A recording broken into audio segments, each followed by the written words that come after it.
from the North Wilts Herald on Friday the 15th of August, 1924. On Monday, at the Town Hall in Malmesbury, Mr. A.L. Forrester, the coroner for North Wiltshire, held an inquiry concerning the death of Francis Joseph Henry Rice. He was aged 53 years and lived at 7 Back Hill. He worked as a stoker at the gasworks and died in the Cottage hospital on Saturday morning. Mr. W. Abbott was foreman of the jury. Joseph Henry Rice, the son of the deceased, gave evidence of identification. My name is Dr. Pitt. Rice was admitted into the hospital on Saturday morning to undergo a surgical operation.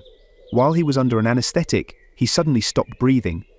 Artificial respiration was tried, oxygen administered, injections of strychnine and the other usual remedies were used. Finally, the heart was massaged, but without success. Everything was done to bring about the man's recovery. A similar operation had been performed on him within the last 12 months. On 2 occasions, the operations were at the Bristol Royal Infirmary. I am Dr. R.W. Moore. I administered the anesthetic using alcohol, chloroform and ether. This was the 9th occasion on which I had given Rice an anesthetic during the past 12 months for the same purpose. All the usual precautions were taken. The man had been under the anesthetic from 5 to 10 minutes and the short operation had been performed. I had stopped giving him the anesthetic for about a minute when his breathing ceased. Artificial respiration was tried for 40 minutes. I have administered anesthetic in over 3,000 cases.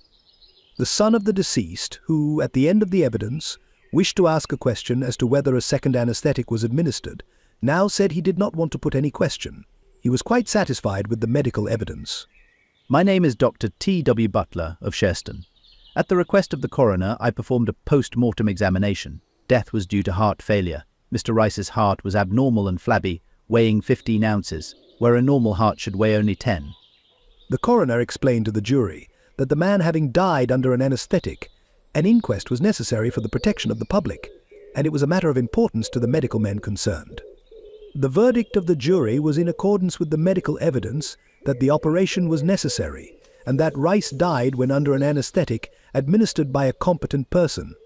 Dr. Moore, on behalf of the hospital committee, expressed their regret at the occurrence and their sympathy with the relatives. This was the first case of the kind, he thought, which had happened since the hospital was opened about the year 1898.